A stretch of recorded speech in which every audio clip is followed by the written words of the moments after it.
Witam. Znaczy, ciekaw jestem, czy mnie w ogóle słychać, ale chyba tak. Zaraz poczekamy na osoby. Jest dosyć późno, ale udało się. Miejmy nadzieję. Poczekamy jeszcze chwileczkę.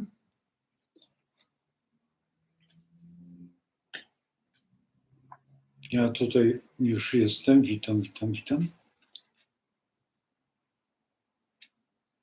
Sun, czy mnie słychać w ogóle? Proszę napisać.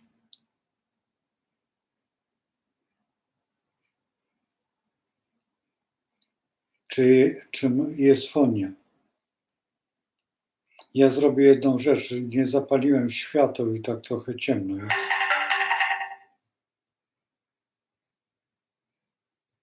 Widać i słychać, fantastycznie. Na sekundę się odczepię od tego i zaczniemy zaraz tylko światło. Tutaj dam troszeczkę więcej, bo zapomniałem.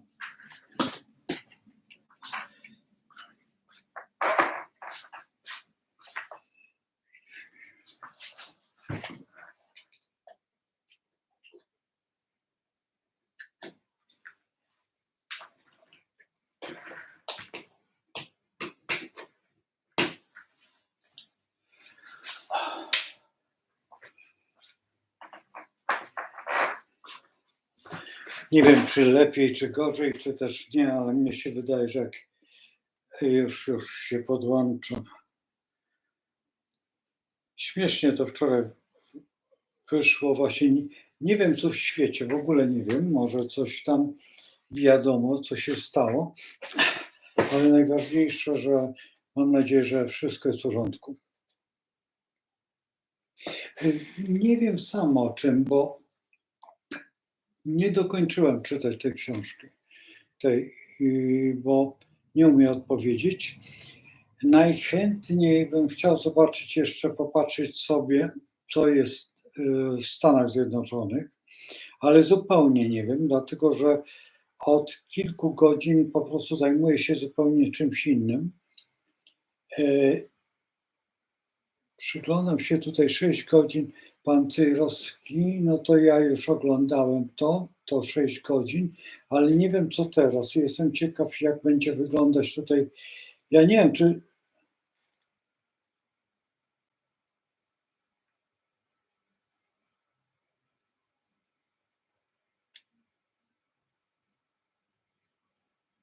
no to się cieszę, że jest dobrze.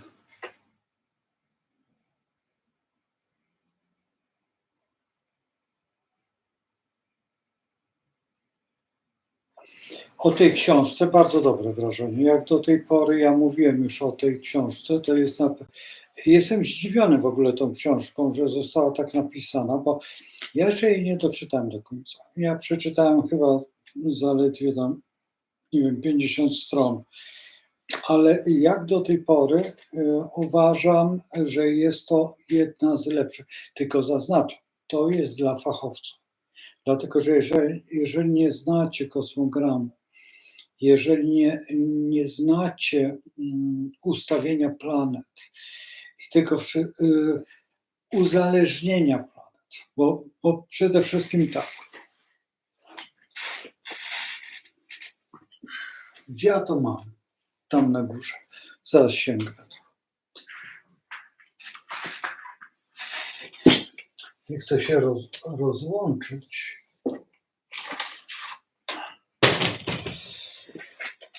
Mamy coś takiego.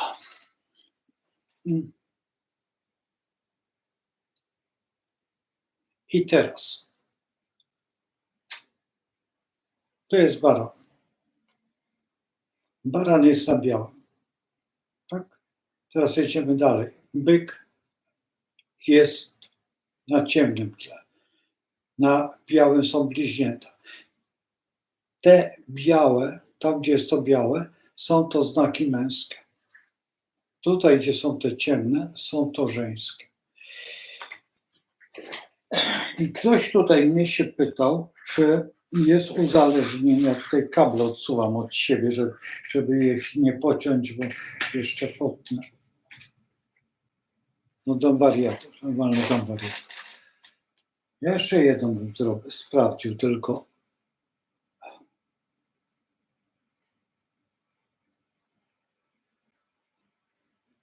Raz, czy teraz jest lepiej słychać, czy gorzej?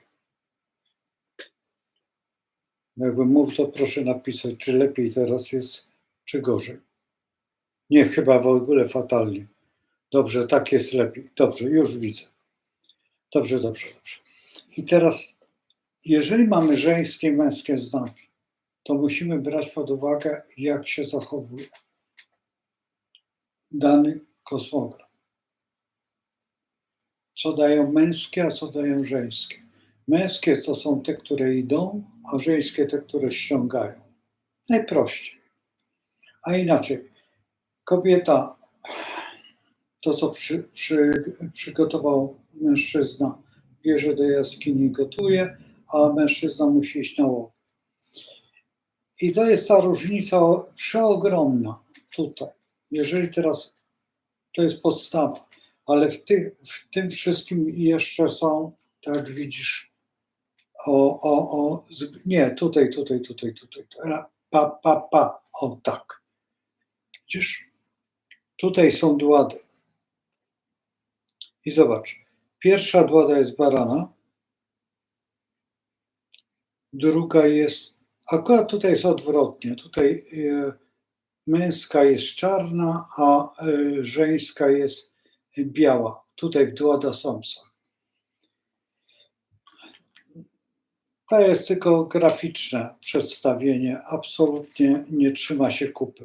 Powinno być tak samo od białego. Jeżeli męskie są białe, to są wszystkie białe. Zawsze baran będzie biały. W tym wypadku. Oczywiście, gdyby był czarny, to baran tamten też powinien być czarny. Ale już zostawmy to. I teraz idąc, mimo że jesteśmy w znaku męskim, może wystąpić żeński, no chociażby byk, dłada byka, która tutaj jest tą drugą dładą. I teraz jeszcze mamy planety. Planety też należą do żeńskich, czy nie, ale wywodzą się z sektorów albo wywodzą się ze znaków. Sektor też, jeżeli mamy pierwszy, to patrzymy, gdzie jest baran, gdzie mamy Marsa, gdzie mamy to. I teraz ja nie doszedłem do tego, jak tutaj jest. Tutaj troszeczkę było na ten temat, ale bardzo delikatnie. Nie wiem, właśnie ciekaw jestem, jak jest w dalszych częściach. Ja tą astrologię poznałem przez Meksykankę. To było jakieś, nie umiem odpowiedzieć, minimum 6-7 lat. I ona zwróciła mi na to uwagę, na tą astrologię genetyczną, bo mnie się nie zgadzały pewne rzeczy. Dlaczego? Bo zawsze bierzemy rodziców. Ja nie jestem do rodziców zupełnie podobny. Że to, co ja wam mówię o tej drugiej szkole, tej warszawskiej, to właśnie tam byli psycholodzy. I w gruncie rzeczy profesor Cwynar nami się zajmował. Jak wiecie, kto to jest, no to dzisiaj syn pana profesora prowadzi takie chóry specyficzne, takich dzieci z zespołem Downa. Ale nie tylko, ale przede wszystkim. I tutaj po pierwsze pewne uzależnienia są, które są genetyczne. I my genetykę nie dziedziczymy w rzeczywistości, jest bardzo ciężko po rodzicach znaleźć. Ale po dziadkach fantastycznie łatwo. I tutaj nie pasowało coś w tej mojej astrologii takiej, wiecie, tej, której ja się uczyłem. A sporo jest tych książek, tych astrologicznych. I nigdzie nie było. Wreszcie przez przypadek mam dane wszystkich. Czyli mojej babci, mojego dziadka, mojej mamy, moje i rodziny pobocznej. Ja to sobie zupełnie przez przypadek rozłożyłem na podłodze i zacząłem szukać. Głupio szukałem, bo szukałem tak, powiedzmy, że jakbyście przeczytali pierwszy raz tą książkę, że przypuśćmy, mamy Marsa, ale Mars ma Plutona. Może być tam, gdzie Mars, może być Pluton. Może być naprzeciw. Więc na przykład, jeżeli jest w wodniku, może być w lewie. Fakt, tutaj jest opisane, że mogą być aspekty. Ja nigdy nie pracowałem na aspektach. Dlaczego? Dlatego, że bardzo często u osób biorę wszystkich na 12. Tak, no bo no jak mam brać? Po pierwsze, jedna zasada jest. Jeżeli przechodzimy do jakiejkolwiek interpretacji, to musimy brać 30-stopniowe. Rozumiecie? Dzielić tak, jak jest. Czyli dokładnie po 30. Nie interesują Was domy, że one są szerokie.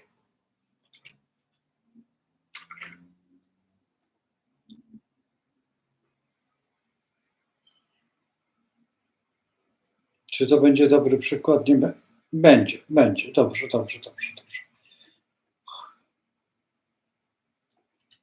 Musimy poczekać sekund. To, co słyszycie, to drukarka. Tutaj macie taką sytuację,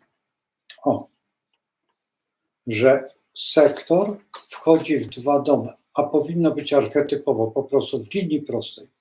Czyli nie mam tutaj nic do pisania. Mam. Coś tam mam.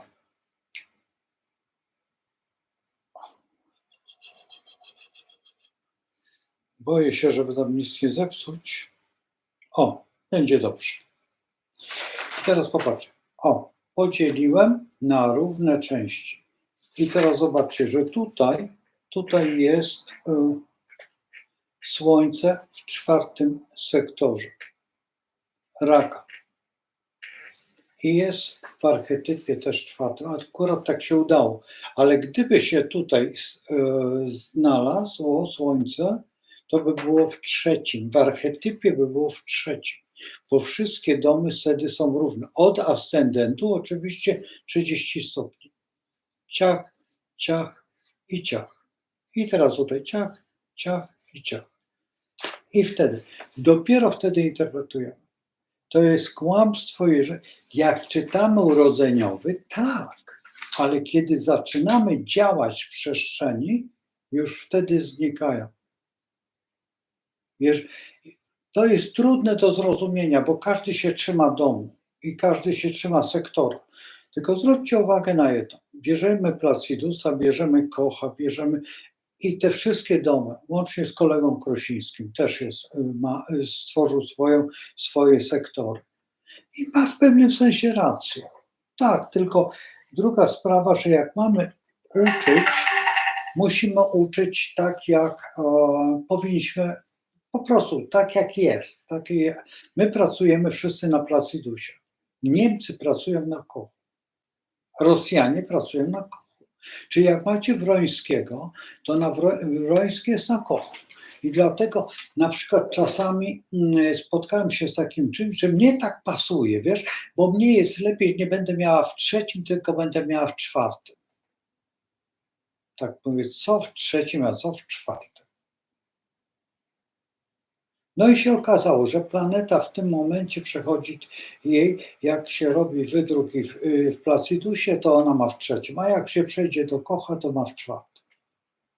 No nie może tak być. Tylko nie bierze pod uwagę jeszcze jedno, że jeżeli jest w założeniu, zaraz zobaczymy, czy jest coś. Dobrze, jest ten Merkury. Merkury tutaj mamy i on prawidłowo jest w 2. sektorze. On nie jest w 2. sektorze, już jest w 3. Czyli on jest w informacji. Dlatego, że on jest 4 stopnie czy 5 stopni dzieli od osi. Od tej osi. To go bierzemy już do następnego domu. na 5-6 stopni przed już przesuwamy, nawet na 10 w niektórych momentach. W zależności co chcemy uzyskać. To astrologia nie jest taka sztywna, jakby się wydawała, dlatego też nie wychodzą te wszystkie, wiecie, maszyny. I nie wyjdą nigdy. Nigdy nie wyjdą, bo my skaczemy od duchowości do tego, to by musiał być bioprogram, który by musiał być podłączony po 3-4 astrologów albo więcej. A teraz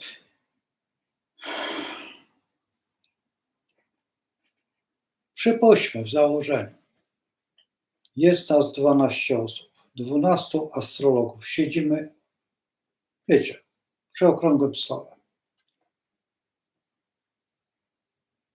I zaczynamy pracować nad czymś. Nad jakimś kosmogramem.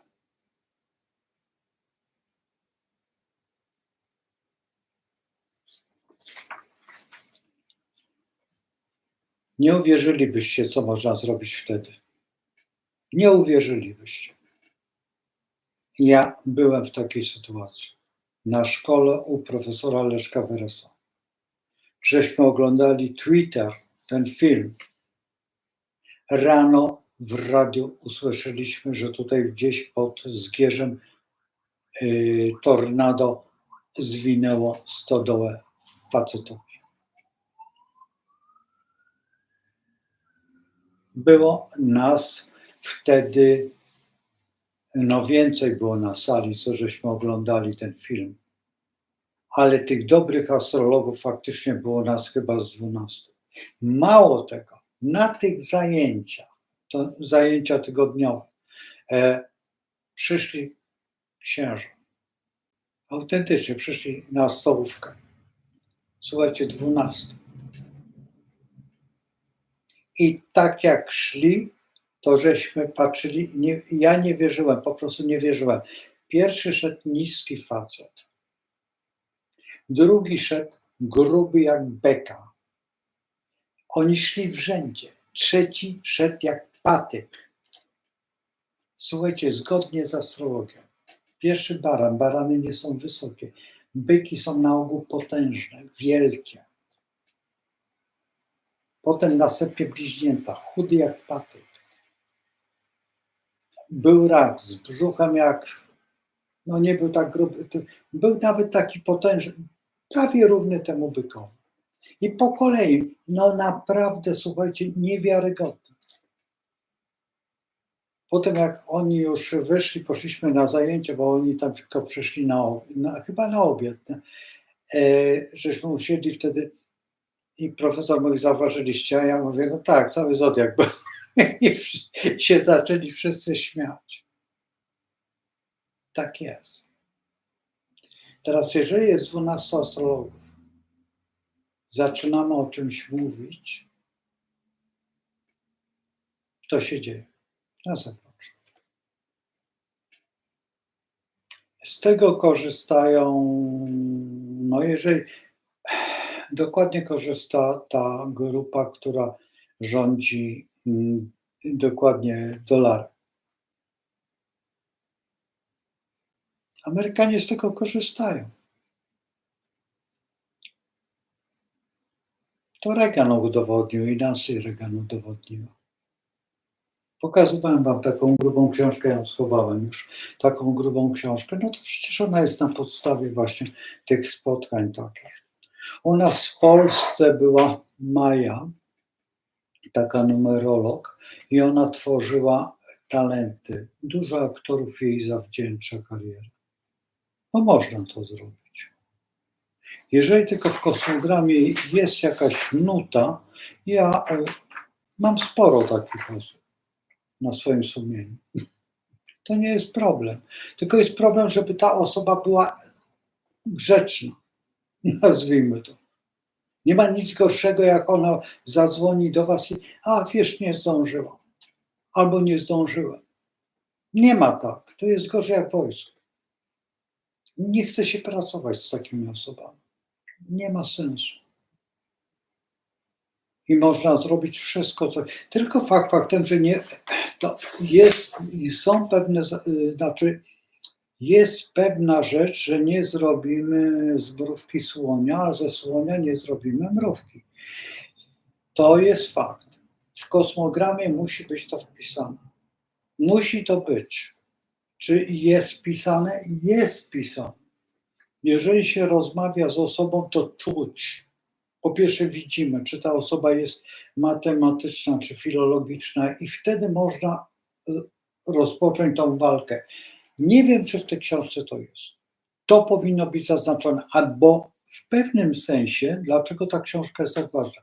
Bo w pewnym sensie, kiedy bierzemy te kosmogramy dziadków, czy pradziadków, czy tam w rodzinie, widzimy wtedy i możemy się zapytać, a ten był matematykiem, a ta osoba była matematyczna. Czasami się nie pamięta, ale wie się, czy on był kowalem, czy na przykład był takim jakimś rolnikiem, ale miał dużo ziemi. No to jak miał dużo ziemi, to musiał dobrze prosperować i dobrze zarabiać. No prosto. Ja znam, no macie Borynę. Przecież Boryna był równy szlachcicowi. Co za problem jemu było pojechać do zaboru austriackiego, do Wiednia, zapłacić za szlachectwo i by był nawet, wiecie ile było? U nas Hańcel, w Łagiewnikach, w Arturówku jest taki pałac Hańcla. Przecież on tak kupił. Kupowano wtedy. Te wszystkie hrabie, te wszystkie książęce nie, ale hrabiowskie tytuły, potem tych baronów. Baronów u nas nie było tak wielu, zaledwie kilku, ale to wszystko jest kupione. To nie są, my nie mieliśmy takich tytułów. U nas były tytuły podczaszy, podstoli, rejent, no tak jak macie. Zresztą z tego się wyśmiewa Fredro. Dokładnie. Bo nie było takich tytułów, w ogóle nie było hrabiego, kto to jest? Podstoli, tak, rejent, tak. Czy podczaszy, tam było mnóstwo tych szlacheckich, takich kasztelan. Przecież kasztelanów nie było tak wielu, bo to byli tacy, no powiedzmy, że no coś takiego jak w tej chwili marszałek na przykład, tak, na województwo, na pewien obszar. I był nadawany. Ostatnich chyba Napoleon nadawał. Chyba to było ostatnie, gdzie chyba tak. I teraz jeżeli macie tutaj te rodziny i sobie widzicie jak jest, to możecie normalnie cały czas historią sobie iść. To nie ma problemu. Na przykład tak jak ja, dlaczego sobie cenię, a zaraz zrobimy.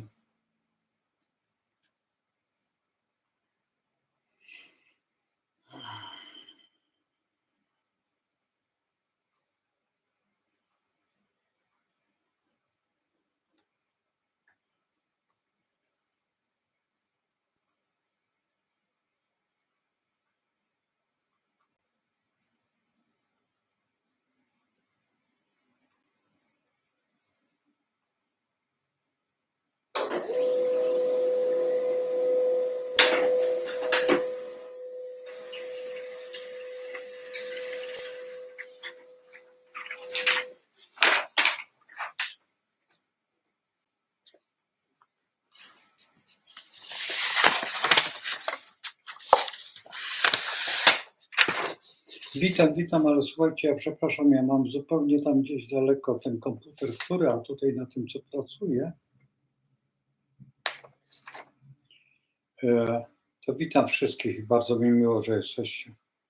A zaraz, ja tutaj muszę znaleźć. Ja strasznie nie lubię, wiesz, takiego przygotowania. Wolę to robić na żywo, dlatego że po pierwsze mniej się stresuje. To jest jedna rzecz, jak robię na żywo. A jak mam przygotowane, zawsze mi myśli gdzieś odejdą i zupełnie gdzieś jestem. Zupełnie nie. To nawet mój przyjaciel, który jest dziennikarzem, właśnie mówi: słuchaj, ty zawsze zmienisz tory myślenia. No bo tak jest. Macie 2 kosmogramy. Ja na razie nie mówię kto, co i jak. Te osoby, które uważają. Macie 2 kosmogramy. I zobaczcie, jeden jest silny, drugi jest słaby. Dlaczego jest silny? Silnym jest ten kosmogram, bo Słońce ma tutaj. To jest 10. dom. Zobaczcie, tutaj jest taki mały koziorożec. Tu. O, to. I to jest sektor. To jest tak zwana korona zodiaku. Ta osoba jest konkurencyjna dla tej osoby i popatrzcie. I teraz, jeżeli będzie osoba, która jest młoda, powie, że to jest słaby kosmogram. Wybierze tą osobę. Dlaczego? Bo ma w 5. domu lwa Słońce. I w ten sposób by się wydawało, że ta osoba jest silniejsza. Bo w lwie, bo ona jest taka, To są ci 2 konkurenci, które dzisiaj walczą o stołek prezydencki. I na 100% ten jest silniejszy, dlatego że ma w tym koziorożcu. I on ma wpisane to, a nie ta osoba. Ta osoba jest wagą, z lwem. Słuchajcie, no przepraszam, ale nie ubliżając wagą, nie za bardzo wierzę wagą. Mieliście osobę, znacie tą osobę, wagę. On i na lewą nogę, i na prawą nogę. I takie polskie, tak? No dokładnie Lech Wałęsa. Władimir Putin też jest wagą. Tylko z Władimirem Putinem to ja mam wielki problem, bo już w moim życiu, tym astrologicznym oczywiście, mówimy o tym, czyli te ponad 20 lat siedzenia w tym klopsie, chciałem powiedzieć bagnie, ale no jest to w pewnym sensie bagno, tak, bo jak ktoś dotknie astrologii, to w nie wpada i coraz bardziej jak ten koń, ciągle się, wiecie, zagłębia się i tonie, autentycznie tonie. Astrologia jest przepiękną wiedzą, trzeba przyznać, że to chyba nie ma drugiej, znaczy na pewno są, no. Drugie moje to jest malarstwo, no uwielbiam malarstwo. Coś mnie tutaj denerwuje. Już wiem, co mnie denerwuje. Ja znowu was muszę opuścić. Na sekundę. A wiecie co? Zaraz wam pokażę. Ale no przepraszam, muszę opuścić, bo mnie to bardzo denerwuje.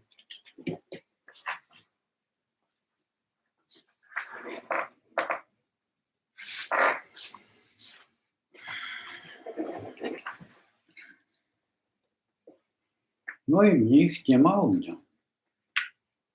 A jak nie ma ognia, to się nie mówi o poważnych sprawach.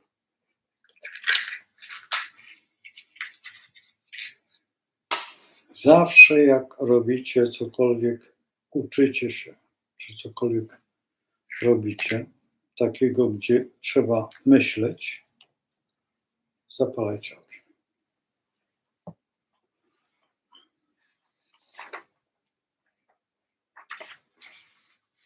Pali się.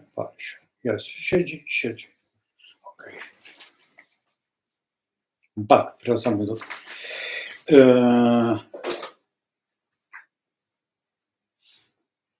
I teraz, jeżeli mamy te 2 osoby, te 2 postacie, i teraz ja wczoraj mówiłem, czy przedwczoraj mówiłem o tym, że tutaj, że te osoby w piątym sektorze nadają się na kierowników.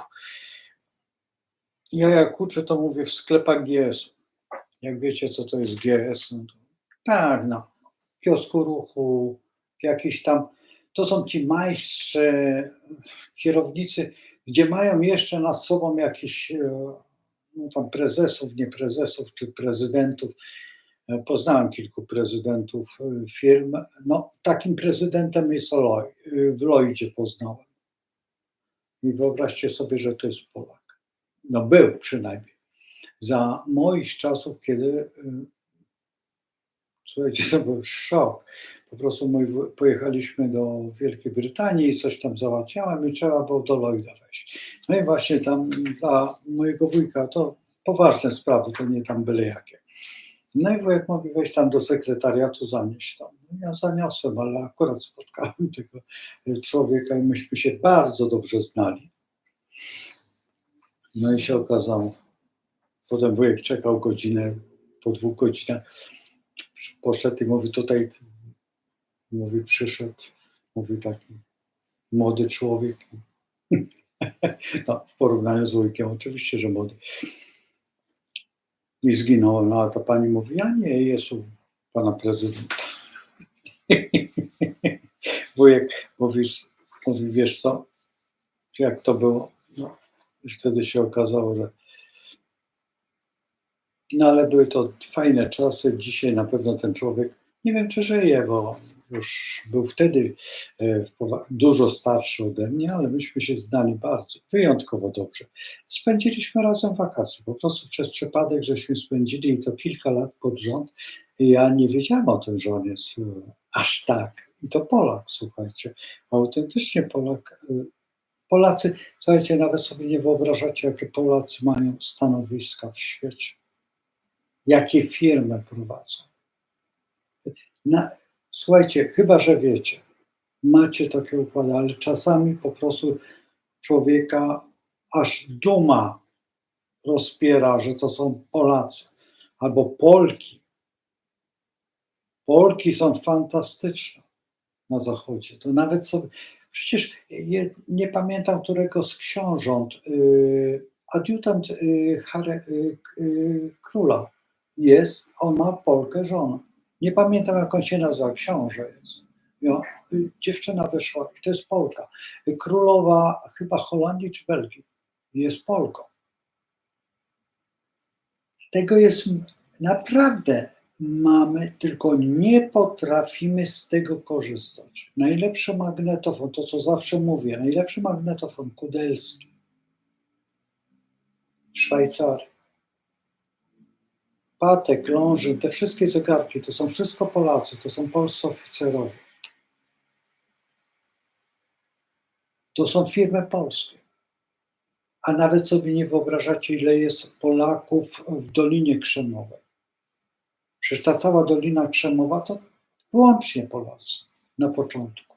Ten Steve Jobs, to on się tylko obraca pomiędzy Polakami. Tylko z tym, że to jest taka sytuacja, że nie wszyscy wiedzą, że są Polakami, dlatego że to jest 3., 4. pokolenie. Przypuśćmy, że wyjechali za I wojny światowej. Tak jak macie Amandę, tą Yerba Mate, Amandę. Przecież oni wyjechali, nie wiem, czy to nie był 3. rzut do Argentyny, bo pierwszy rzut do Argentyny to byli ci oficerowie napoleońscy. I tam przecież numer 1 to był Radziwiłł. Dlatego to jest ten, który, no, to nie jest tak, to któryś dziadek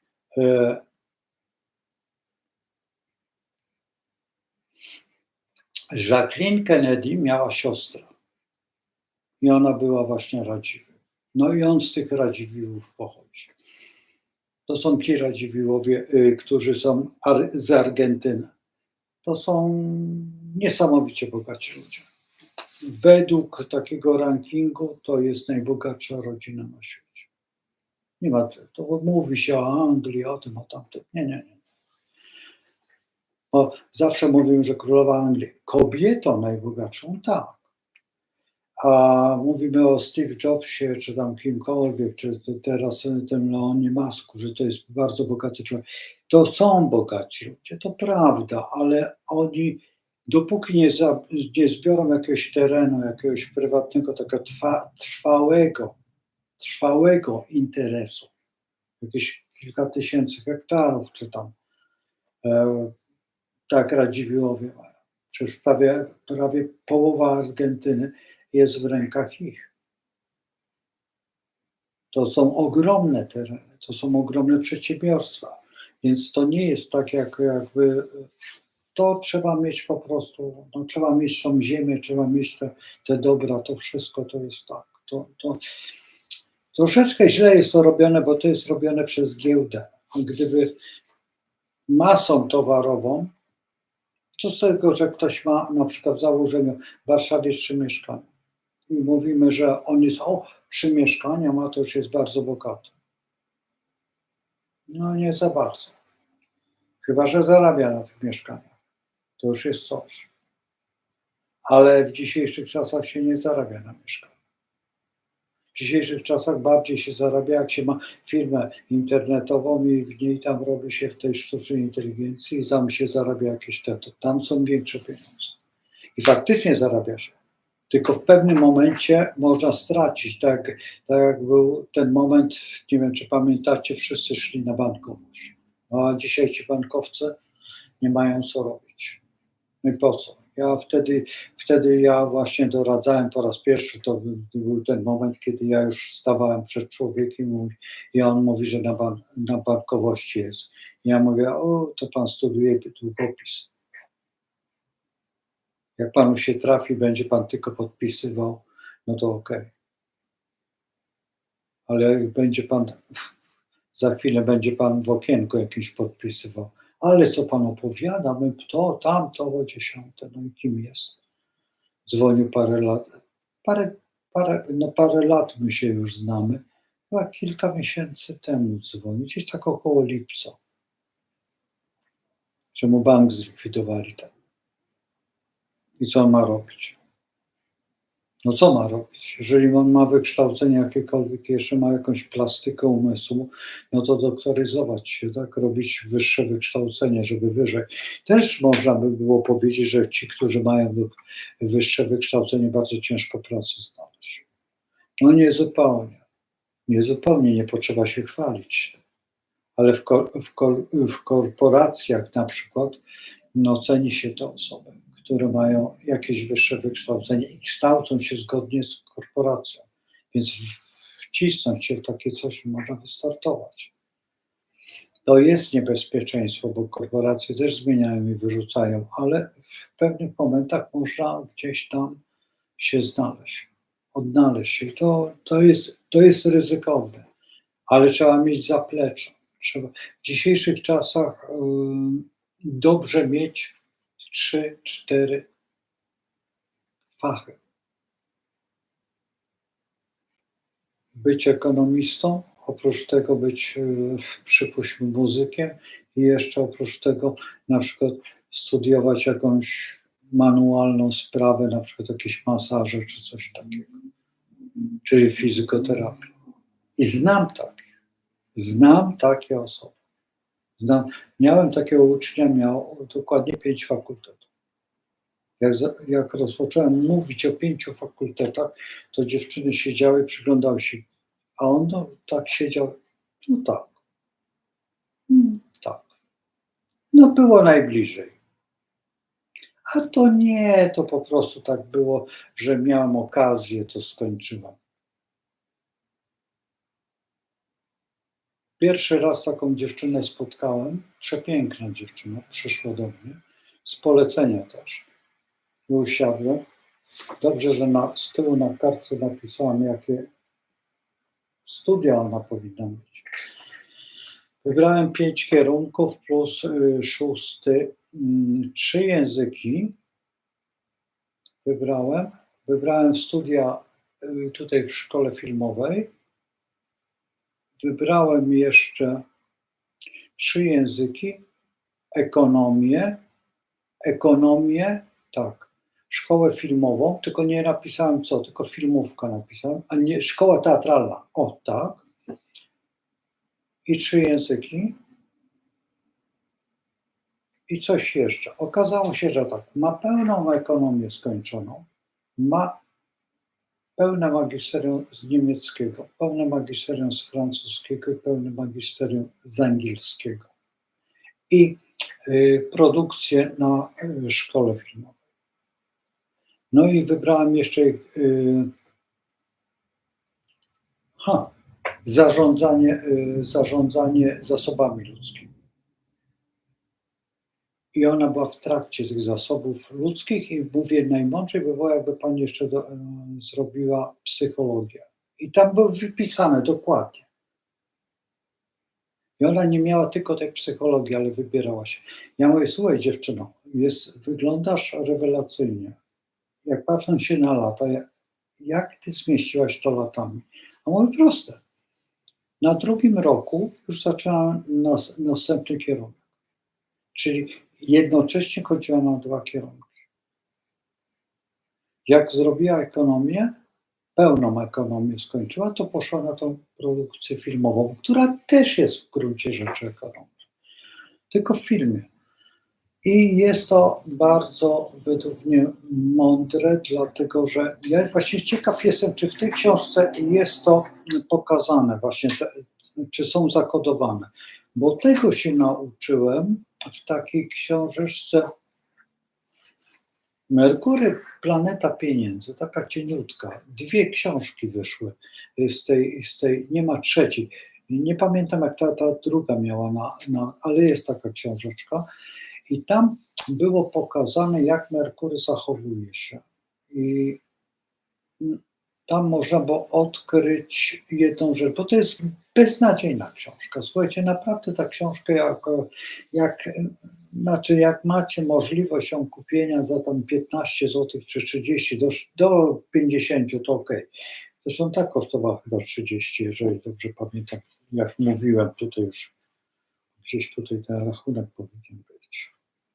Nie wiem, może wyrzuciłem ten rachunek. Nie, jest. Gdzie tu jest ta cena? 30, właściwie 31 zł. Nie zwracajcie uwagi, bo jak na razie Empik króluje w najtańszych książkach. Ja jeszcze sprawdzam Bonito, chyba tak, Empik, no i szukam, gdzie najtaniej. Bo tam mogę odebrać sobie, pójść i odebrać sobie, więc wtedy to jest taka forma tańsza. No i teraz wracając do aktualnego tematu, kto wygra, no wydaje mi się, że jeżeli nie będzie żadnych machlojek, to wygra jednak Donald Trump. Bardzo bym chciał, żeby wygrał, bo zmieni się cała trajektoria całego myślenia na świecie. Jeżeli ktoś tego nie rozumie, to nie rozumie w ogóle, to lepiej, żeby nie było astrologii, jeżeli tutaj, to są wszyscy astrolodzy jak jeden, rzadko kto.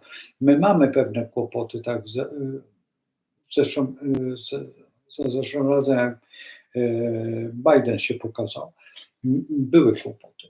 Nie wiedzieliśmy, tak, tutaj także jak, no są sterowane osoby. Dzisiaj na przykład bardzo często osoby się pytają, czy jak dotykają astrologii, poczekajcie, zaraz to zrobię, pokażę wam tą książkę. Tylko gdzie ja mam?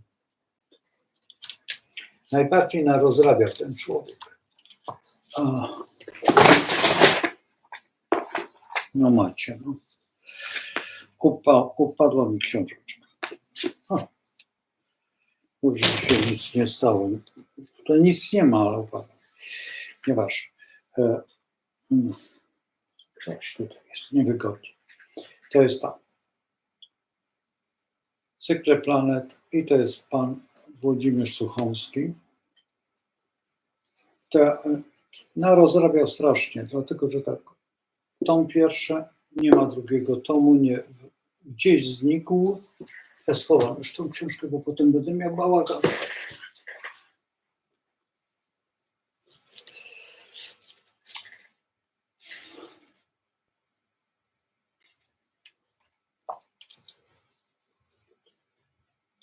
A to jest druga książka, bardzo ciekawa. Słuchajcie, tutaj mój kolega nie wierzył, który jest ekonomistą. Ja mówię, wiesz, że to jest astrologia? W tej książce jest. To jest zaledwie chyba 3 kartki albo 4 kartki o astrologii w tej książce. Dlatego ja mam, bo jak przychodzą te tak zwane mądrale, które mówią, że się zajmuje głupotami,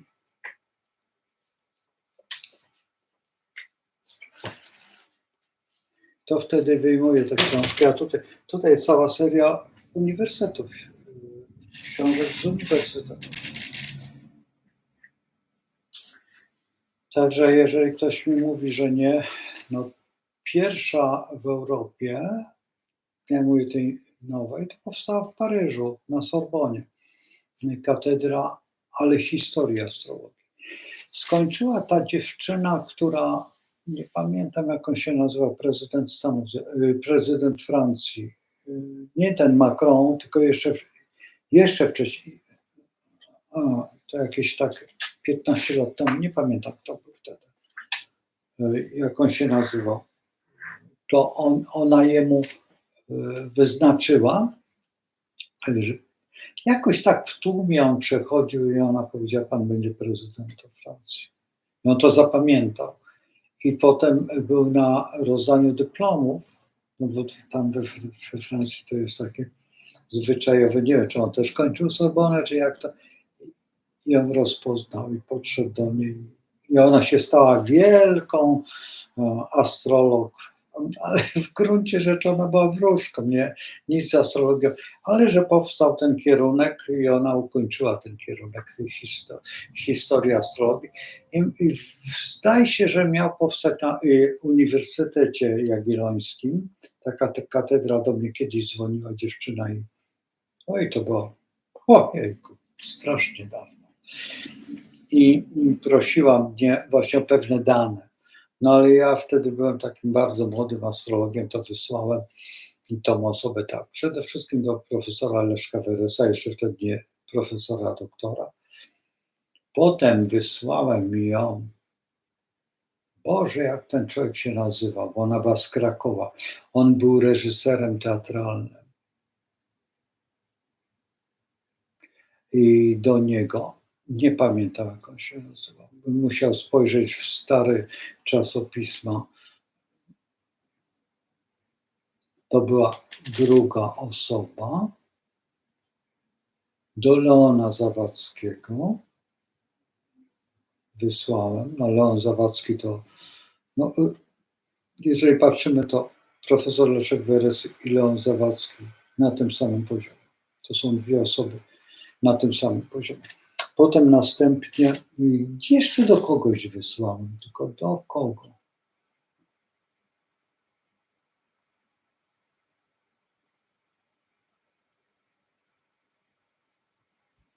Kogoś z Katowic.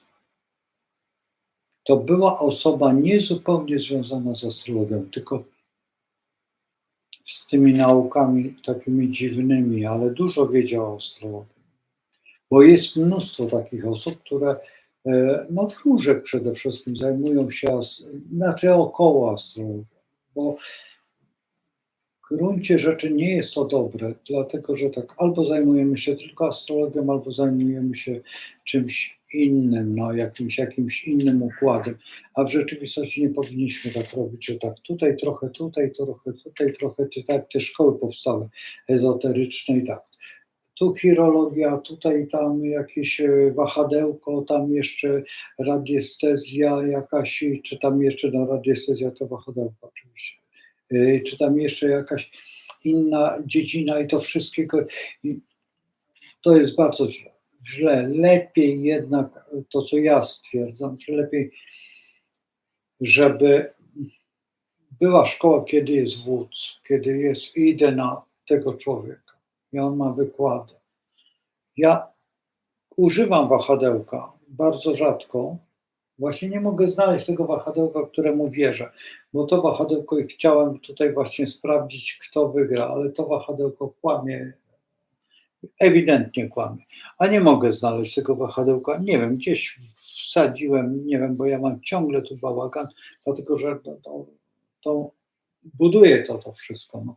Akurat dzisiaj nie wiem, jakim cudem udało się to uruchomić. To ja nie rozumiem, dlaczego muszą przyjechać koledzy i zrobić mi to spod palca po prostu.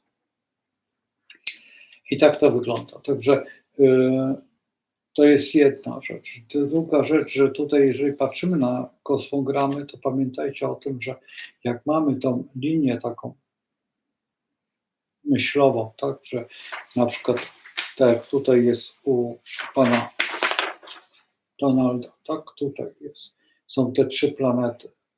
No akurat to nie jest planeta, bo to jest węzeł, ale zostawmy węzeł. Mamy Urana i Słońce blisko siebie. To u jego syna podejrzewam, że będzie podobnie. Może ten Uran się zamienić na przykład na Merkurego, bo to jest Uran jest wyższą oktawą Merkurego. Bardzo często tak jest. Więc trzeba te uzależnienia szukać. Nie wiem, czy w tej książce jest to opisane. Tak mamy Wenus, Neptun, Mars, Pluton. Mogą się zamienić. Mało tego, mogą stworzyć właśnie to, co było tutaj opisane, a ja to pominąłem, a w gruncie rzeczy tak jest, że odległości od znaków, na przykład jest w kwadraturze Mars od znaku i on będzie też w kwadraturze, ale będzie w kwadraturze do znaku, czy do jakiejś planety i on będzie powtarzał tą kwadraturę. Czy będzie stellum, może pewne ustawienia planet i będą powtarzać się, tak jak tutaj mamy, przypuśćmy, tutaj Pluton, Saturn, Wenus. Pluton, ta zbitka może być tutaj, tak jak tutaj jest Jowisz, Chiron i Neptun mogą być, a tutaj będzie zamiast Neptuna może pojawić się Wenus. Tutaj zamiast, przypuśćmy, zostawiamy Neptuna, pojawi się tutaj w założeniu Merkury. Może tak być i to trzeba szukać. Naprawdę, słuchajcie, to jest przynajmniej tak, żeby to jest tydzień roboty, dlatego że powiecie, no zaraz ja spojrzę. No nie, dlatego że macie 2 kosmogramy, tak, do przeciwników, tak. I zobaczcie, tu jest Jowisz w wadze, tu jest Jowisz w byku. Przypuśćmy, żeby była to rodzina. Czy jest to możliwe? Tu jest władcą planeta Wenus, tu jest władcą planeta Wenus. Już jest to podobne. Teraz mamy Księżyc, tutaj mamy w Strzelcu, tu mamy w Baranie. No to akurat można by się uprzeć, że ten sam trygon. Teraz ktoś powie, no zaraz, ale dlaczego pan porównuje panią tą do tego? Przecież ubiegają się o te same stanowiska. O to samo stanowisko. Ona ma poparcie i on ma poparcie. Zrozumcie, że to też świadczy o jakimś tam podobieństwie, ponieważ są podobni do siebie. On jest tylko z innej jakby grupy i właśnie po tym możecie rozpoznać. Jak sobie rozłożycie lekarzy, już będziecie dobrze znać medycynę, to nie pomylicie się co do specjalności. I lekarze mają specyficzne ustawienie. To jest bardzo łatwe, jak poznacie tak 100, 300, 100 kosmogramów przejrzycie w życiu swoim lekarzy, a ja trochę więcej znam lekarzy, no, bo to są moi koledzy, tak się złożyło. I oni się nie wstydzą, tylko że mnie znają, a ja nie wstydzę się, że ich znam. I dobrze, że ich znam. Słuchajcie, to miałem te dane. A ponieważ w tym zawodzie jest pokoleniowe, ponieważ to byli mojego ojca czy mojej mamy koledzy, no to co za problem? Jeszcze wtedy mama żyła. telefon, słuchaj, mój syn potrzebuje twoje to i daj mi swojego. A, dobrze, już ci dam.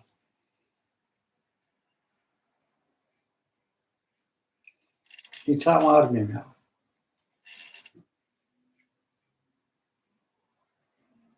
I przez to naprawdę nie ma. Drugim zawodem, który jest szalenie podobnym, i tu się można przejechać strasznie, jak jest niedokształcony astrolog, niedokształcony, zaznaczam, prawnicy. Słuchajcie, pomiędzy lekarzami a prawnikami naprawdę trzeba się namęczyć. Naprawdę trzeba się namęczyć, bo na takiego babola wszczelić, że to się w głowie nie mieści. To są tak subtelne różnice pomiędzy lekarzem a prawnikiem, prawem. To jest po prostu nie do wiary. Dlatego oni się łączą z sobą. Łatwo się prawnicy wybierają, lekarki wybierają. W moim środowisku było inaczej, ponieważ ja byłem najpierw z nimi, a potem przeszedłem na stronę artystyczną, tą plastyczną, no to jest sporo nas tutaj, takich mieszanych. On jakiś lekarz, ona artystka. On artysta ma lekarkę, czy tam. To raczej akurat tutaj nie artysta, ale akurat to są architekci. Bo ja miałem taką grupę, gdzie na zajęciach te wstępne, na studia te plastyczne, chodziłem na to takiej grupy, gdzie była połowa nas architektów, znaczy połowa architektów i druga połowa ci, którzy szli na plastyczną. No wtedy miałem też dziewczynę z architektury. Chyba inna przygoda. Ale nie mam kontaktu, mam kontakt, ale jakoś tak ze względu na jej męża nie chcę denerwować go, bo to też mój kolega. Tylko on nie wie o tym, że my byliśmy kiedyś razem. Stanowiliśmy parę. To też zupełnie inna historia. Bo byliśmy za bardzo podobni do siebie, autentycznie byliśmy jak rodzeństwo. Tak samo wysoko jak ja. No i tata się pomylił. Mnie buziaka sprzedał i mówi, że idzie do pracy. I to było przyczyną, żeśmy się rozstali, bo za bardzo byliśmy podobni do siebie, autentycznie pod każdym względem.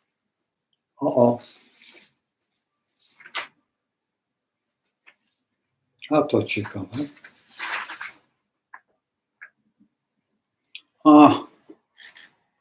Przepraszam, już wiem, co się dzieje. Sekundę, poczekajcie. No właśnie, to są te przygody, których bardzo nie lubię. Muszę się tutaj odczepić od mikrofonu.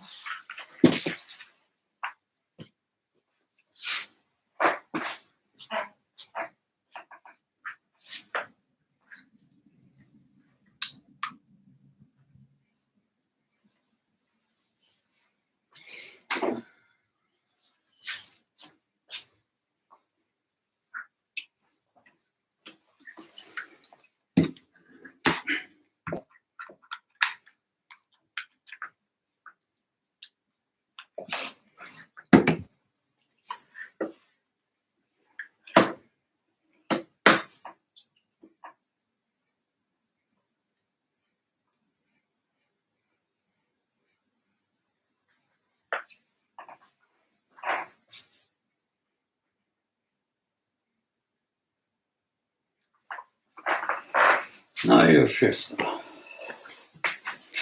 Wiecie, co się stało? Po prostu prądu zabrakło. I to jest właśnie to, że trzeba nad wszystkim panować. Widzicie, to są doświadczenia, które są jak skarb. Ze względu na to, że Nie sprawdziłem, ile jest prądu w powerbanku.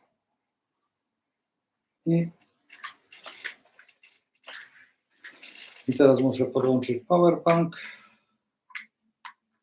Mam tu wszystko pod nosem, tylko widzicie, to jest tak, tutaj trzeba to podłączyć, tutaj to, tutaj w tym całym moim bałaganie są dwie kamery, tak, czyli jedna, druga, plus jeszcze, co tu ukrywać, komputer, tutaj ten komputer, który nadaje, to, tutaj zaraz pokażę.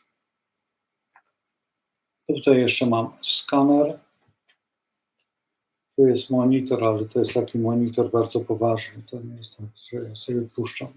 Nie puszczam przez ten monitor, bo to jest już do filmów. Kiedy tutaj robię filmy, wtedy obracam się ze całym stołem, z całym tym biurkiem i z pewnej odległości, bo na dwóch monitorach pracuję wtedy, żeby po prostu coś zrobić filmowego, ale to jest zupełnie inna bajka.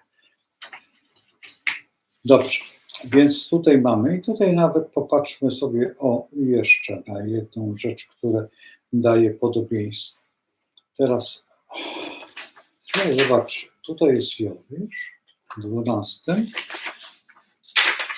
a tutaj jest Pluton w 12. No i teraz zagadka dla tych osób, co wam się podoba, czy Pluton w 12, czy Jowisz? 12. Pomyślcie sobie. Jakie cudo byście wybrali? Jaki typ człowieka? Czy lepiej w 12 wybrać Plutona, czy lepiej Jowisza? Tylko jedna planeta.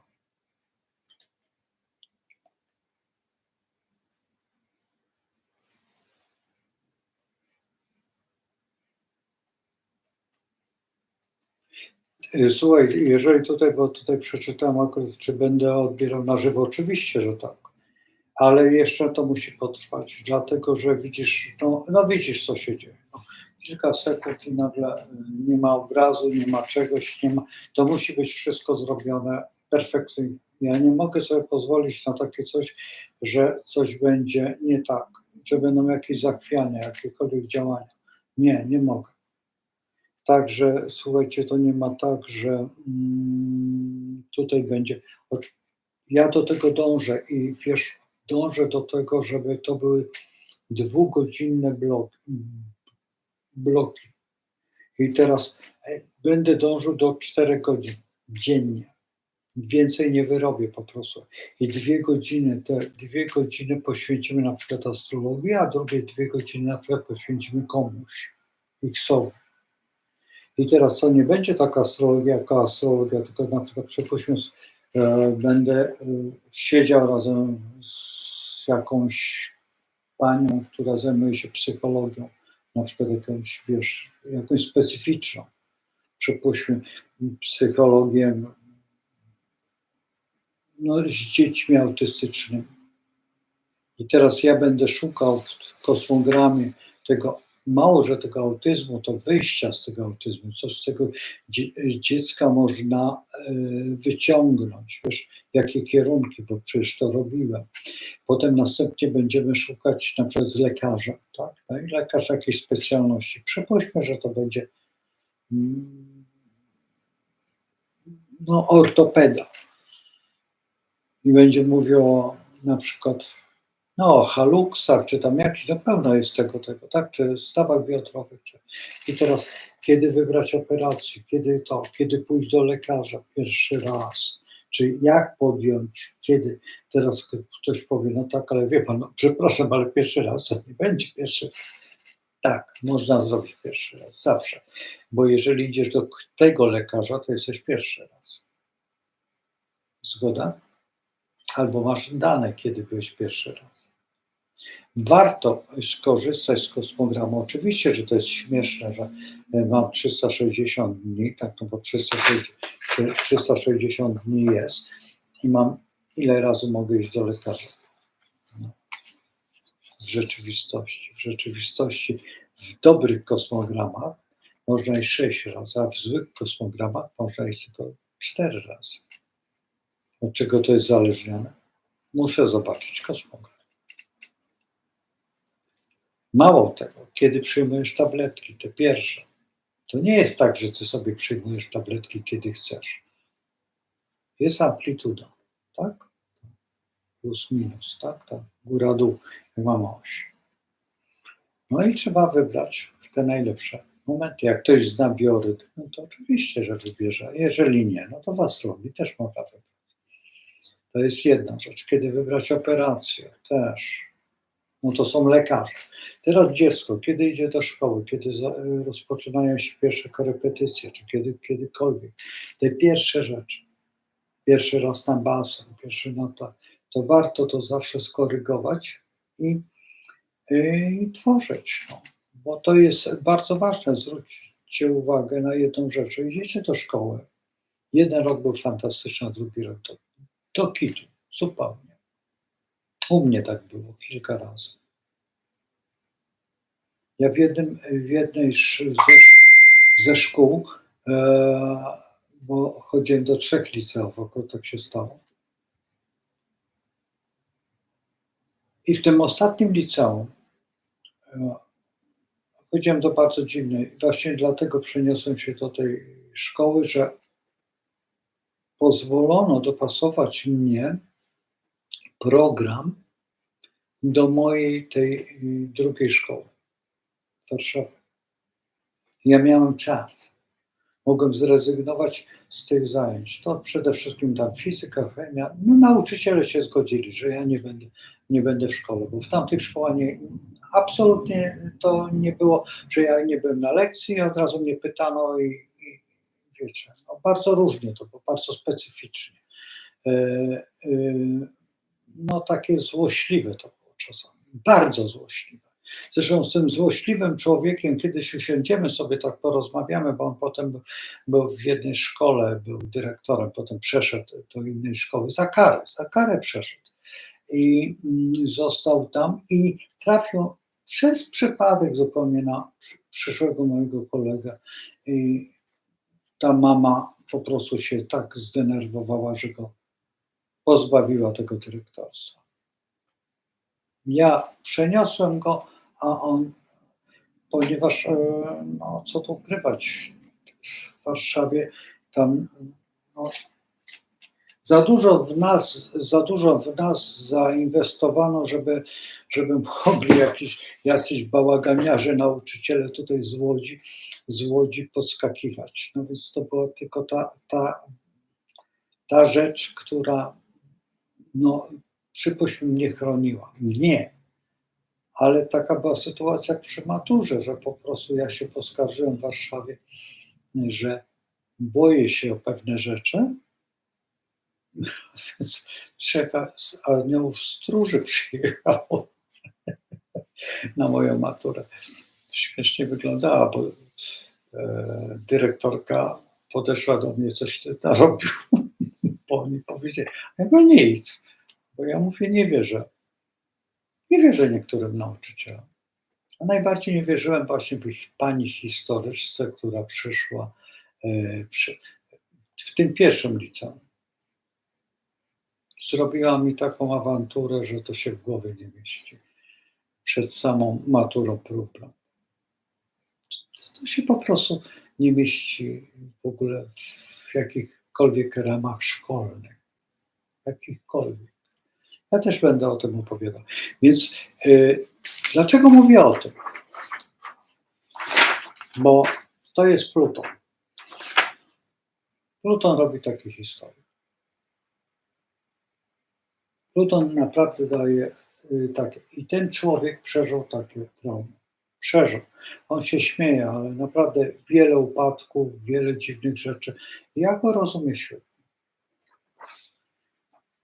Ta pani ma Jowisza, czyli ma wiele szczęścia. I lepiej człowieka z doświadczeniem czy ze szczęściem przyjąć. Odpowiedzcie sobie. Ja jeszcze jednej rzeczy nie lubię u tej pani, która cały czas się śmieje. Ja miałem do czynienia z takimi ludźmi, właśnie z tymi nauczycielami, którzy śmiejąc się stawiali dwóje. Potem przez przypadek ja też się stałem wychowawcą. Byłem nauczycielem. I spotykaliśmy się na jakichś tam spotkaniach. Nie miałem litości dla tych nauczycieli. Nie miałem litości. Mój kolega akurat był wtedy kuratorem tutaj w mieście. Mówię, spokój się, mówi, przestań. Ja mówię, nie, oni muszą wiedzieć, jacy są. W dodatku, wiesz, no nie ma w Polsce tego zwyczaju, chociaż tam w Warszawie był ten zwyczaj, że na lekcji było 2 nauczycieli. I zawsze tego jednego mogłem poprosić. Tak jak na sądzie, mniej więcej, sąda, pamiętacie ten program, co zginęli. Jeden był Kurek, a drugi, nie pamiętam jak on się nazywa, chyba Kurek.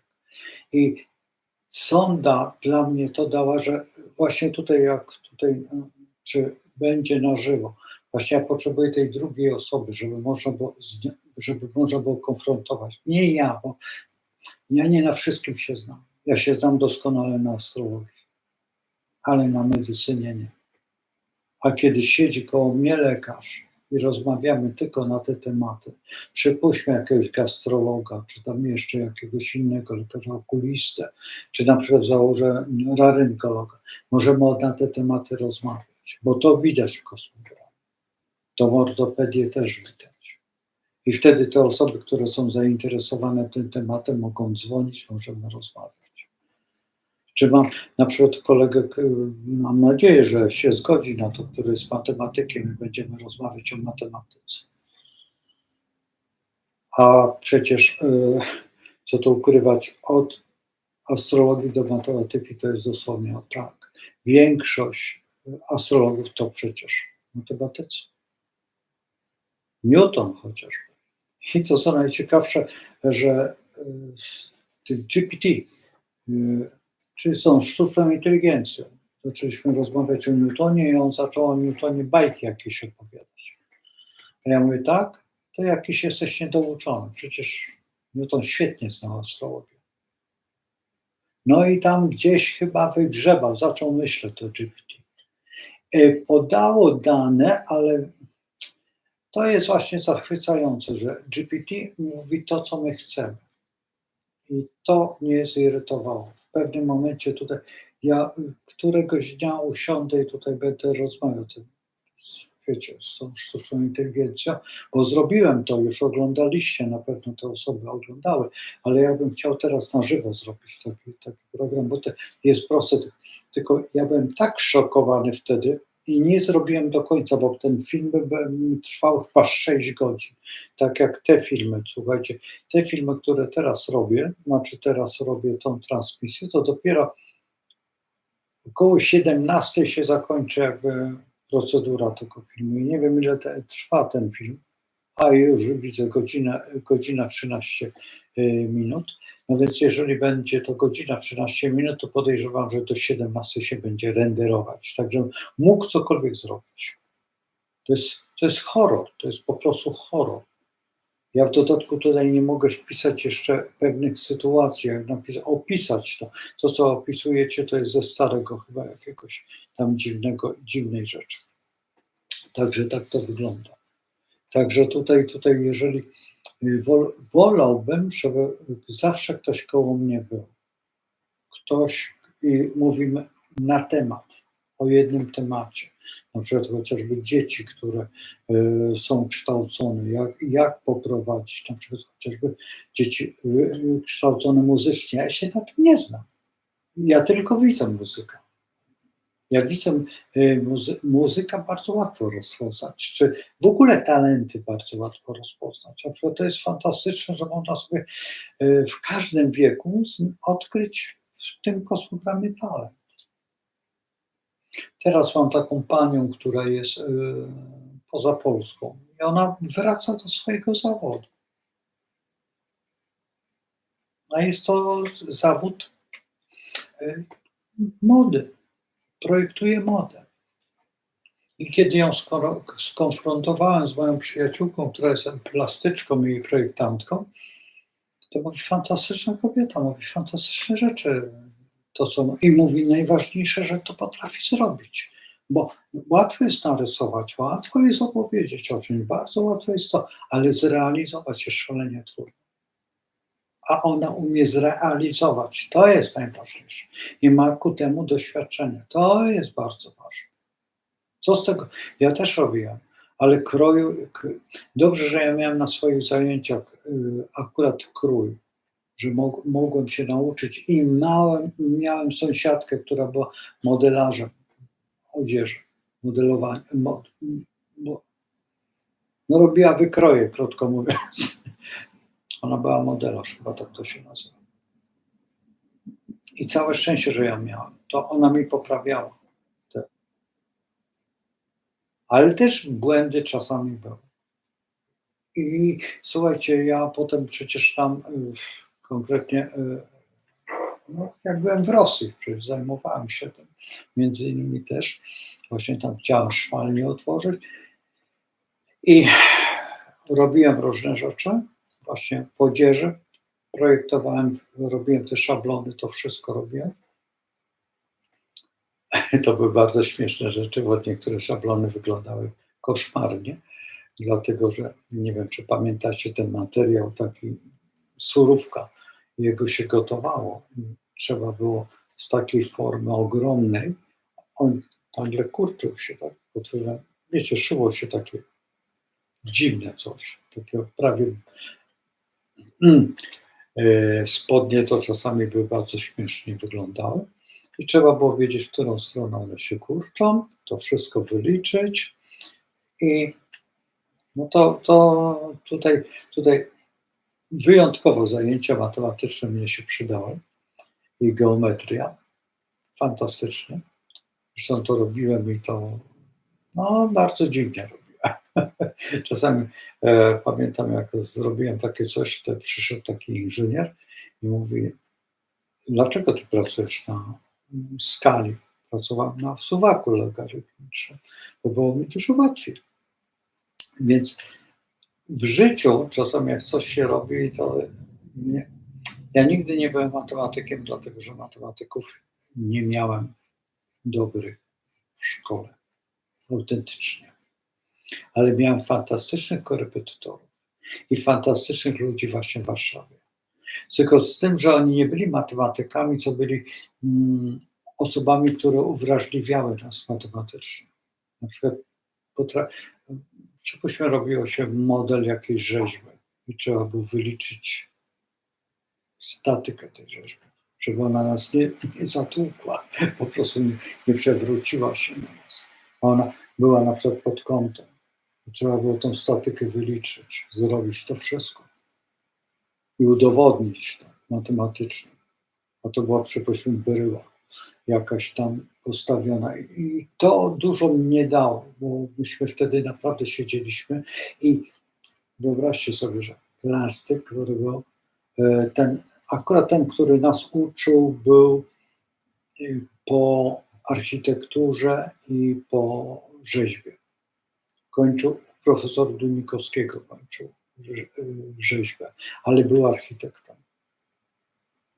Skończył, no miał chyba 4 albo 5 lat architektury i przeniósł się na rzeźbę, już skończył rzeźbę, czyli nie miał pełnego tytułu architekta, ale świetnie liczył, świetnie pokazywał nam bryłę. Zresztą większość projektantów w modzie to są architekci. Lagerfeld to jest architekt. Nie wiem, czy Pierre Cardin, nie. Pierre Cardin to nie był, ale jeszcze kilku architektów było. No ja najbardziej jestem zafascynowany Paco Rabanne. Paco Rabanne jest astrologiem, fantastycznym facet. Zresztą nie spotkaliśmy się nigdy, a był tu w Łodzi. Akurat ja wyjechałem wtedy wyjechałem właśnie do Wiednia. Wyjechałem zakończyć swój Wiedeń. już zamknąć w jeden.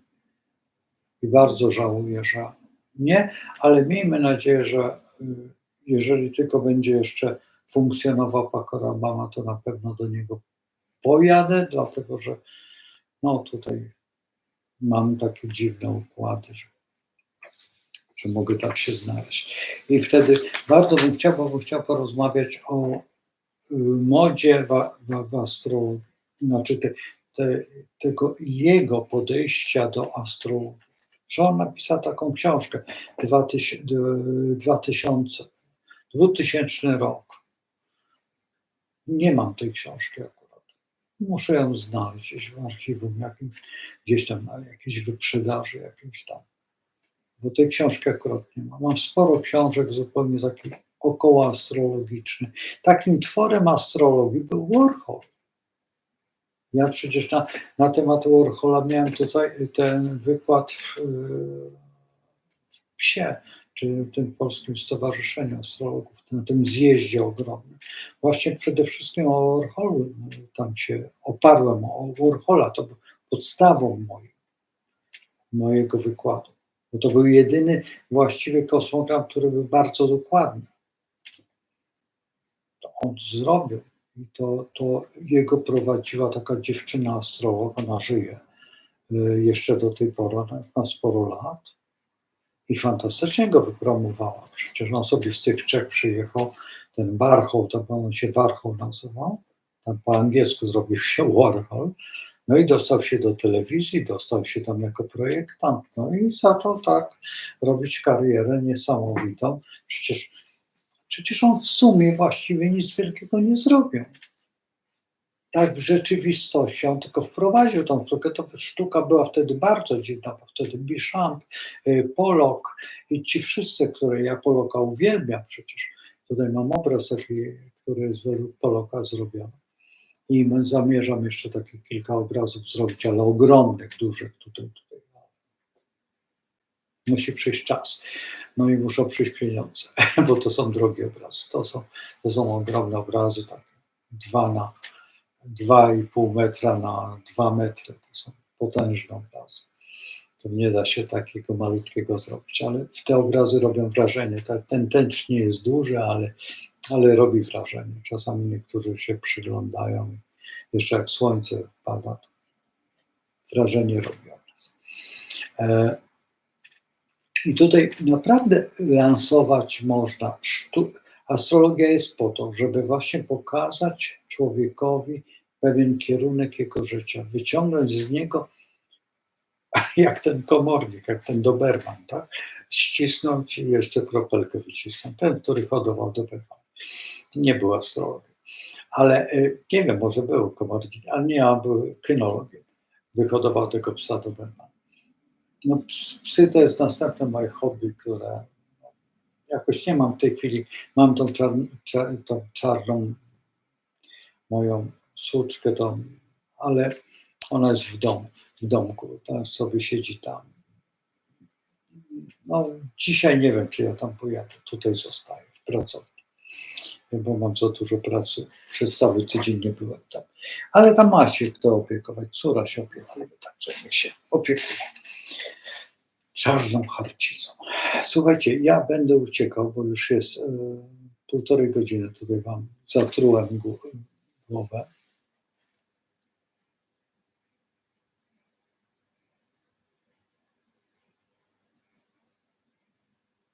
Tak, ale to wiesz, że do 8 godziny to tak, ale wiesz, jak spłyną te wszystkie stany, to potrwa chyba gdzieś tydzień.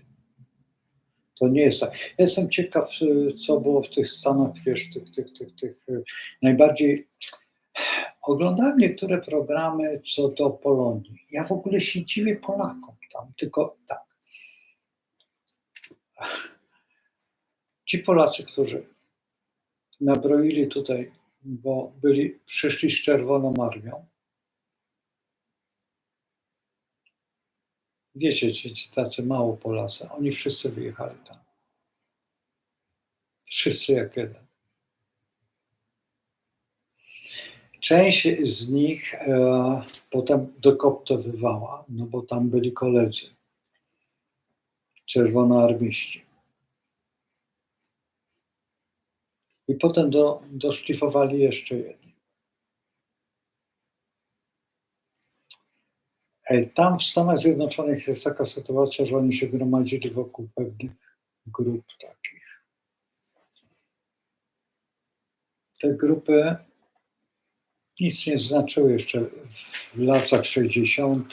czy 70. jeszcze nic. Dopiero teraz niedawno rozpoczęły swoje działania. Dosyć silne. I co najgorsze, że na uniwersytetach 70% wykładowców z Polski, którzy pojechali do Stanów Zjednoczonych.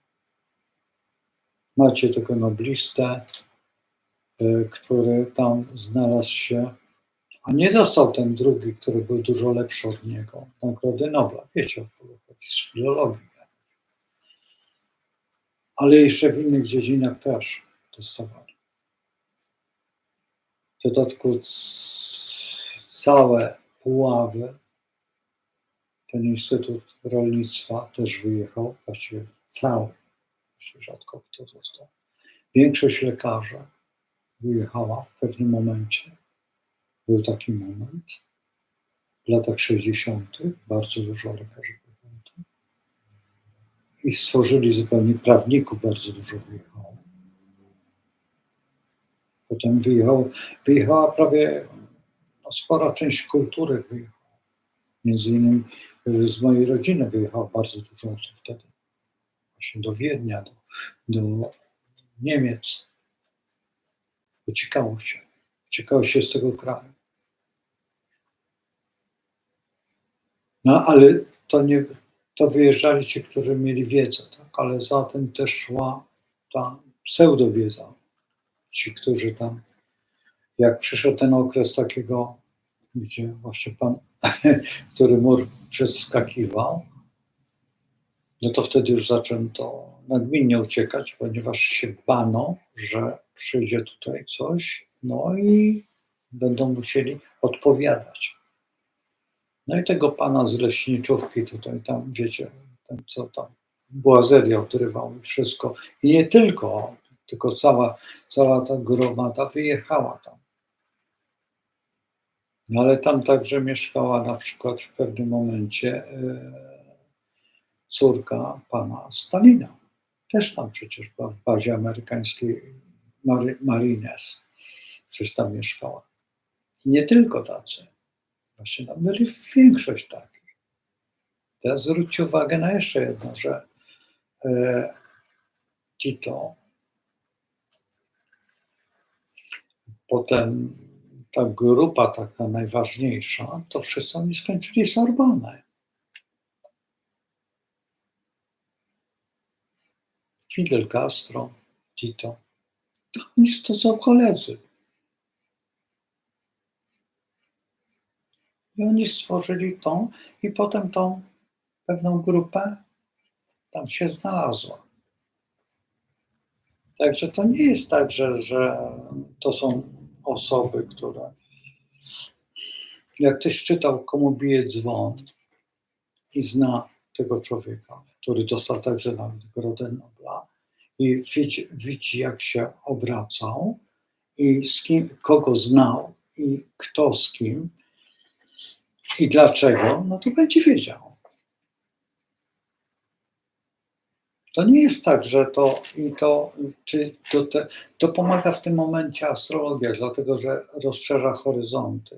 Teraz jeżeli patrzycie na generała Waltera, który się bardzo dobrze znał z tym noblistą właśnie, a przecież potem była Zatoka Świn, tak? No to połączcie to sobie wszystko i zobaczycie, jak to się działo i dlaczego tak jest i dzisiaj z tym wszystkim, co się dzieje. Dlaczego tak jest, a nie inaczej. Ja wiem, że mówię bardzo dziwnymi skrótami, ale muszę tak mówić, bo inaczej po prostu musicie uruchomić swoje umysły, dlaczego tak jest. I teraz, jeżeli ten pan wygra, to nie powtórzy się ten sam okres. A ten okres był przygotowywany przez tego pana, który dzisiaj tylko opowiada i o głupotach opowiada. taki mały, z kuperkiem, tak powiedzmy, czy wiecie o tym, który był niedawno rządzicielem. On sprowadził tutaj, chciał wprowadzić sanację, a sanacja była najgorszą rzeczą, jaka w ogóle zaistniała w tym kraju. To był straszny okres. Wprowadził to Piłsudski, a Piłsudski, jak pamiętacie, kilka razy zdradził swoich towarzyszy, swoich przyjaciół. Kilka razy. To nie była postać, to była... Zresztą o Piłsudskim też w pewnym momencie wezmę kamerę i zaczniemy rozmawiać, jaki to był człowiek. Ci, którzy są z Warszawy, to wiedzą, co on tam robił koło Wedla. Jak dorożką przyjeżdżał, nie? Wiem o tym, bo jestem bardzo dobrze znam Warszawę. I nikt mi tutaj nie podskoczy. Mimo że tyle lat, ja nie żyłem w tamtych czasach oczywiście, ale są osoby, które jeszcze pamiętają, a są takie osoby, które znają to zapisane. Tak, to taki pan, z którą nigdy nic, ale za nią biegał, a jakże. Nie tylko, dobrze, ale to już jest tak. I tutaj są osoby oczarowane tym człowiekiem i chciały zrobić nam to samo. A dzisiaj podłapanie jest to samo i dalej to się ciągnie. I to trzeba przerwać, naprawdę trzeba przerwać, bo i mam nadzieję, no zobaczymy, co będzie w tym momencie za parę dni. Tak. Bo i ta walka, nie wiem jaka jest, nie orientuję się, bo wiem jaka była te ileś lat temu, to siedziałem przy tym, a po prostu teraz wolę tutaj z wami rozmawiać, niż siedzieć i się denerwować, bo wtedy naprawdę się denerwowałem. Naprawdę się denerwowałem i wiedziałem, że coś jest nie tak. Zresztą u nas w Polsce te wybory też były dziwne. Nie? I co najciekawsze, że się ludzie dali nabrać. Dali się nabrać, ale nadal nie mamy jakby odskoczni. Ale mam nadzieję, że usiądziemy, zrobimy i wybierzemy to, co wczoraj żeśmy rozmawiali o niektórych postaciach chociażby. Ja nie mówię tutaj że to jest ten, ale tutaj pewna osoba przytoczyła mi właśnie w rozmowie przedwczoraj, że wtedy tak się bardzo ładnie wypowiadałem na temat pana Bosaka. I wtedy był nikim. Dopiero wchodził w jakiś tam układ. Dzisiaj jest kimś. Tak, dzięki astrologii. Nie miałem dokładnych danych, ale tylko miałem na 12. Właśnie to jest dalszy ciąg właśnie tej książki, że można czytać w takiej osobie i genetykę i wiele rzeczy, tak? Przyglądam się w tej chwili bardzo panu Tarczyńskiemu. Bardzo się przyglądam, dlatego że ta postać się pojawia bardzo często gdzieś tam, w jakichś takich akurat tam, gdzie oglądam to i ładnie mówi, składnie mówi. Ja już nie mówię o panu Braunie, który, no, tak jak pan tutaj Cejrowski powiedział, że to jest przepiękna rozmowa pomiędzy panem Braunem a panem Cejrowskim w tym jego programie Cejrowskiego. To jest fantastyczne, to jest dwie postacie, które nie to, że ja pana Cejrowskiego, kiedy WC Kwadrat prowadził, nie lubiłem. Nie, bo dla mnie to było. Zresztą też zrobiłam mu, numer to. Akurat tak się stało, że jest o rok starsza ode mnie wiedzą, pani Godecka, która występowała jako astrolog, zrobiła wielki błąd w tym programie. Ja się bardzo się śmiałem, bo pan Cejrowski powiedział, a wie pani, jak ja jestem taki? Ona zaczęła myśleć z głowy. Nie ma tak. My musimy mieć dane, dokładnie. Musimy mieć te dane. Jeżeli nie mamy tych danych, to w ogóle nie rozmawiajmy o tym. Dopiero te dane tworzą nam to. My nie jesteśmy wróżkami. My pracujemy na danych, dokładnie.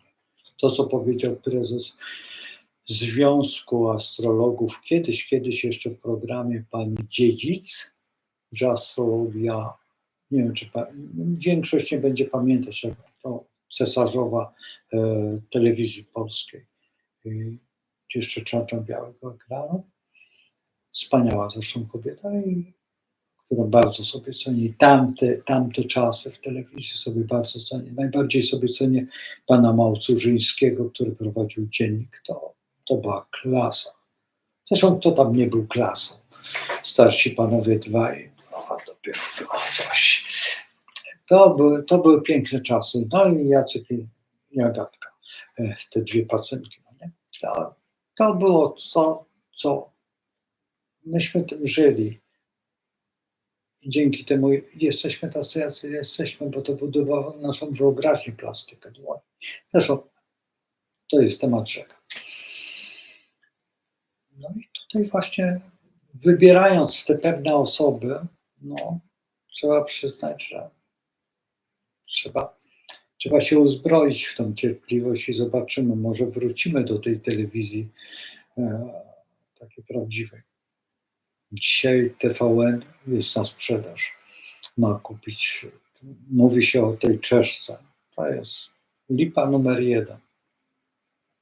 Kupili ją, podejrzewam, że kupili ją. Kto? Rząd. No i będzie miał jeszcze jedną tubę. Jeżeli nie znajdzie się ktoś, kto naprawdę wywali pieniądze i kupi to za większą sumę, no to czy warto? Nie wiem, czy warto. W tej chwili jest te media, które tutaj jesteśmy, są najsilniejsze. A wyczuć, kto jest dobry, kto jest, przypuśćmy, fałszuje, jest ciężko, naprawdę bardzo ciężko. Ja oglądałem to, co mówiłem o tej Polonii polskiej, że ta Polonia jest, zdziwiony byłem tam jednym człowiekiem, po prostu bardzo zdziwiony, że on był za tą panią jako Polak. Chyba się nie orientuje, albo w ogóle najadł się czegoś. No ale jeżeli on był, to co mówiłem, z tej specyficznej grupy, która się nazywa Polonią, no wiecie, o co chodzi, to tak, to on będzie. I on będzie mówił ładnym językiem polskim, a zresztą w tej chwili też są tacy Polacy, którzy by Polskę utopili w łyżce wody. Taka jest prawda. Polski trzeba się nauczyć i to w szkole powinni uczyć. W szkole z każdym przedmiocie. W każdym przedmiocie, ponieważ Polacy zbudowali na matematyce, ta szkoła matematyczna lwowska. W każdym momencie możemy tutaj trzepać. Słuchajcie, uciekam, bo godzina 30, prawie godzina 40, to co widzę tutaj. Ja zostawiam was w takiej dziwnej sytuacji. Zostawiam was z zegarem astrologicznym. Zobaczcie, akurat się skończył ascendent. Mamy tutaj wspaniały lwie, a lew ma ascendent byka, więc pomyślmy sobie, a Polska jest bykiem. Akurat tak się stało. Bardzo tutaj akurat zamiast Słońca mamy Urana, ale Uran jest. Nasze Słońce jest tutaj w Skorpionie, właściwie naprzeciwko naszego, więc dzisiaj jest taka odpowiedź Polski. Po drugiej stronie tutaj zaraz wam pokażę. Tutaj jest Słońce Polskie. Co prawda nie ten stopień, akurat jeszcze kilka godzin by musiało płynąć, żeby był identyczny, no ale tak się złożyło. Także, żeby się spełniły nasze marzenia, tak, i te wszystkie pragnienia, to trzymajcie się, dobranoc. No co tu ukrywać z Bogiem. Dobranoc.